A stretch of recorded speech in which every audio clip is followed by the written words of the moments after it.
Welcome, dear learners. Welcome to the lecture series on financial management. Dear learners, in the last session we have discussed the problematic. We have started off with the problematic part, under which we have discussed the first problem on payback period. We are doing currently the payback period method. So it is a continuation. This session is continuation to the last session, payback period method. Let us see today another problem on payback period. Now, so here we can see the question. Let me read out the question. There are two investment proposals, A and B. See, we have solved in the last session we have solved a problem on payback period where there was only one project, but here you can see there are two investment proposals, A and B. In the question itself is saying there are two investment proposals. See, when more than one proposal is there, we call this type of projects as dependent or mutually exclusive projects. In the earlier problem we have seen only one project, that is called independent project. Now this is a problem of dependent or mutually exclusive case. Now each requiring rupees 40,000 as investment. See, again is giving some information here in the question. Each of the project requires 40,000 as investments. That means this is called cash outflow. See, again and again I am remembering you, dear learners, you need to understand in each problem you need to understand two things. You need to find out two things. Let me put it in this way. You need to find out two things: cash outflows and cash inflows. Cash outflows, see here it is directly given. A and B each requiring rupees 40,000. That means project A requires 40,000 cash outflow and project B requires 40,000 cash outflow. That is investment. Now the expected cash flows are as follows. See, if they invest 40,000 in each of these projects, the projects will pay. The expected cash flows are as follows. See, they have given. Now here the life of the project is how many years? It is 6 years. The project is for 6 years. The life of the project is 6 years. N is 6 years. Now project A, project B's cash flows are given, like 10,000, 12,000, 15,000, 8,000, 9,000, 7,000 is of project A's, and project B 7,000, 8,000, 9,000, 10,000, 11,000 and 12,000 is project B's cash inflows. Now we have identified two things. Cash outflow, that is 40,000, same to the two proposals. Here cash inflows of A is given separately, B is given separately. Because of this, here we can find two projects. We have classified it into dependent or mutually exclusive type. And in the down he is asking, suggest which project should be accepted based on payback period. See, he is asking you to make a decision which project to be accepted. Now let us, without making any delay, let us study how to solve this problem. Now see, listen. Let us first calculate project A's payback period. We know if you want to calculate payback period, we have two set of formulas. Case 1 to be applied when cash inflows are constant. Case 2 to be applied when cash inflows are not constant. Now let us see in the question what formula to be applied. See, if you can see the problem, project A's cash inflows are not constant. Project B's cash inflows are also not constant. So hence you should apply case 2 formula, because case 1 is applied when cash inflows are constant. That means every year same amount. If you realize same amount from the project, case 1 should be applied. But every year if you realize a differential amount, that means your inflows are different from each year, the amount is different, then you need to use the second set of formula. Now let us make use of second formula. Now the second formula, the second case formula of our payback period is equals to base year plus required CFAT divided by next year CFAT. Now so let us find out the ingredients so that we can insert these ingredients into the formula. Now see, the first thing, we want three ingredients, that is base year, required CFAT, next year CFAT. Now let us find out these three things now from the given information. Let us So when you calculate the case 2 method, you need to decorate this payback period in this format. So you need to take one column as years. So how many years of the project? It is 6 years. 1, 2, 3, 4, 5, 6. Then CFAT, it is already given. Cash inflows are also called as CFAT. So I have written CFAT. Cash inflows are also called as CFAT. Now I have recorded the CFAT of the first project: 10,000, 12,000, 15,000, 8,000, 9,000 and 7,000, whatever it is given in the problem.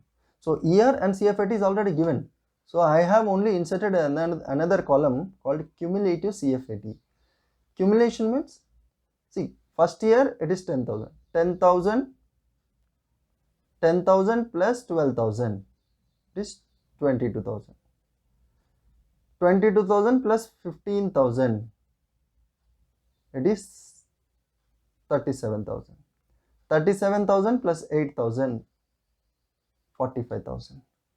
45,000 plus 9,000, 54,000. 54 plus 7,000, 61,000. So this is how you will accumulate. So first year you will write similar. From the second year onwards, you go on adding the next year's CFAT. So it will get cumulated. So this is how you need to find out cumulative CFAT.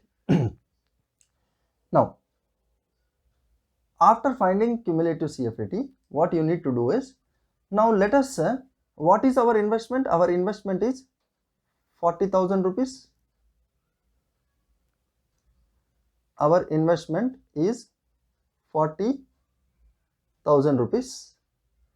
Now, that means I have invested 40,000 rupees. It is clearly given in the,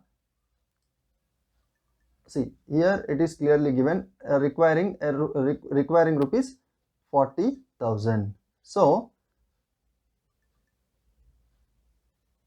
I need to check where this 40,000 falls in cumulative CFAT.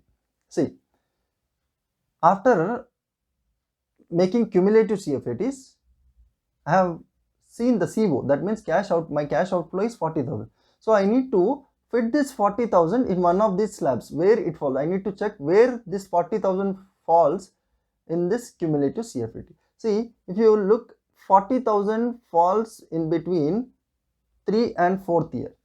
In between 3 and 3rd and 4th year, I will realize my 40,000. But I want exact answer. When? In between, I cannot say in between 3 and 4. I need to give an exact period. Then only my payback period will be a correct measure. So I want to realize my 40,000. By my 40,000 will be paid in between. I will be the project will be paying back this 40,000 in between 3 and 4th year. So in order to find out the exact payback period, so let me use this formula. So what I have done is, now in the formula we want a base year. So I have identified the slab here. So in between 3rd and 4th year. So remember, dear learners, you need to check this CO in cumulative CFAT, not in CFAT. So always find out a slab in cumulative CFAT. So in 3rd and 4th year, in between 3rd and 4th year, I will realize my 40,000. So 3rd year will become my base year. So the formula is like this: base year plus required CFAT by next year's CFAT. So my base year will become 3rd year. Then numerator, required CFAT. See, I need to realize total 40,000. My CO is 40,000. That is falling in between 3rd and 4th year. But till the end of 3rd year, I have realized only 37,000. That is, till the base year ending, I have realized only 37,000. Out of 40,000, I have realized 37,000. Still I need to realize, the project needs to pay back still 3,000 rupees. So required CFAT is still 3,000 divided by next year's CFAT. Be careful. He is saying, the formula is saying next year's CFAT. That means next year's CFAT, the base year's next year is 4th year, and the next year's CFAT is 8,000. Most of the people, what they do in a hurry, they take next year's cumulative CFAT, which is absolutely wrong. The formula says next year's CFAT, but not next year's cumulative CFAT. Cumulative CFAT, you need not take it, because you cumulative CFAT, you need to use only it for analyzing or finding out the slab where you can fit in this CO, cash outflow. So the formula says next year CFAT. So the base year here is 3, the base years next year is the 4th year. In the 4th year you have CFAT is 8,000. So the denominator will be 8,000. So if you simplify it, 3rd year 3 plus 3,000 by 8,000. So here 3 plus 0.375 a year, your payback period is 3.375 years. Already said, payback period is expressed in terms of years. So this is the project A. Now we have two projects. Now we have calculated project A's payback period. Let us see how to calculate project B. See, in case of project B also, we can see the cash flows are not constant. They are fluctuating. So again we need to use the second set of formula, that is payback period is equals to base year plus required CFAT by next year CFAT. Dear learners, it is very simple to use payback period. Once you can analyze the pattern, you can select which formula to used to study or to do the problem. It is very easy. You need to be capable of selecting this formula. You should easily develop a skill to identify this which formula to be applied, and it is very simple.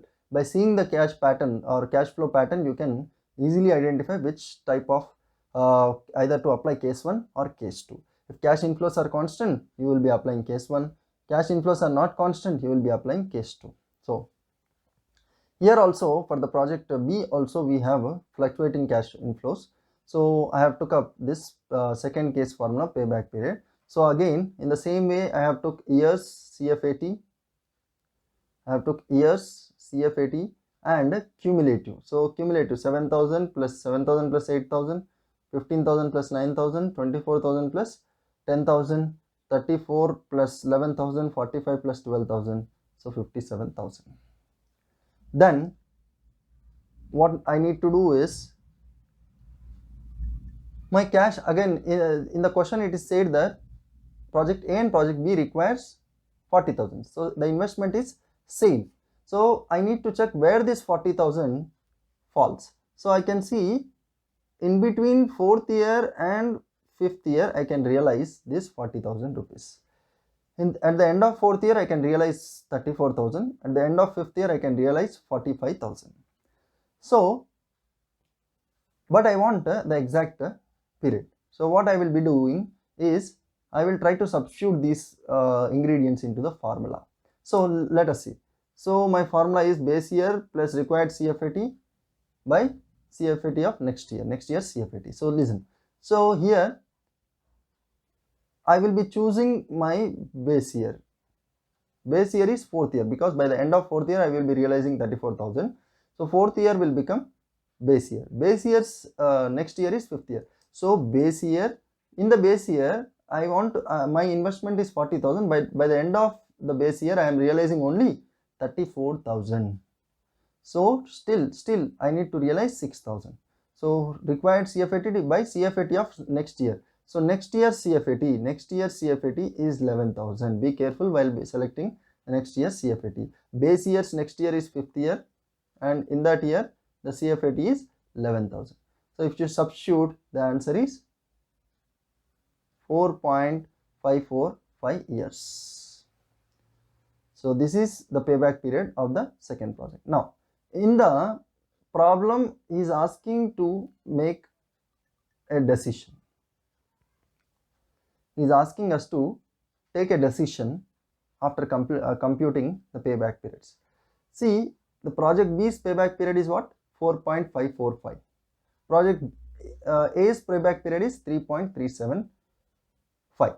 So let us again recognize, just revise the decision criteria for dependent project. See, we have studied in case of dependent project, a project with lowest payback period is accepted. So whichever project is paying back as soon as possible, then your investments as soon as possible, so that a project should be accepted. So now the calculated payback period for A is 3.375 and for B is 4.545. If you compare these two things, it can be interpreted that project A's payback period is less than project B. So hence project A is accepted because on the grounds that its payback period is less than project B's payback period. So this is a problem on payback period. So I hope you have understood the problem. Now if you still facing any difficulties, you can comment in the comment box. We'll be replying you with the solution. We'll be coming up with next session soon. Till then, good day, goodbye.